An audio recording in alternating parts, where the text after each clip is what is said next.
Introduction. Background information on the Apostle Paul. The Apostle Paul is widely regarded as one of the most influential figures in the early Christian church. Born in Tarsus, in modern-day Turkey, Paul was originally named Saul and was a devout Jew who persecuted early Christians. However, his life was drastically changed when he had a vision of Jesus Christ on the road to Damascus, which led to his conversion and subsequent preaching of the gospel. Paul's theology was heavily influenced by his Jewish background, as well as his understanding of the teachings of Jesus Christ.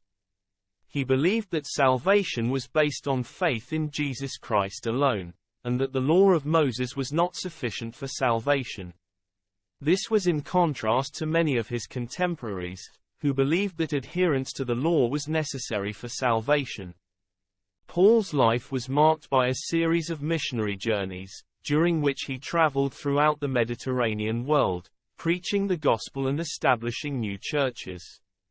He faced many challenges during his travels, including persecution and imprisonment, but he remained committed to spreading the message of Christ. One of Paul's most significant contributions to the early Christian church was his writing of several epistles, or letters, which were addressed to various communities of believers. These letters, which are now included in the New Testament, provide important insights into Paul's theology and the early Christian church.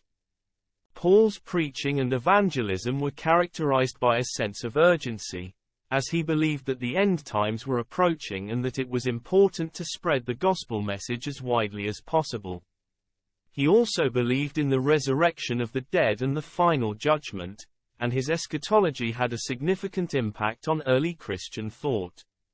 Today, the influence of the Apostle Paul can be seen in many aspects of modern Christianity, including theology, worship, and church organization.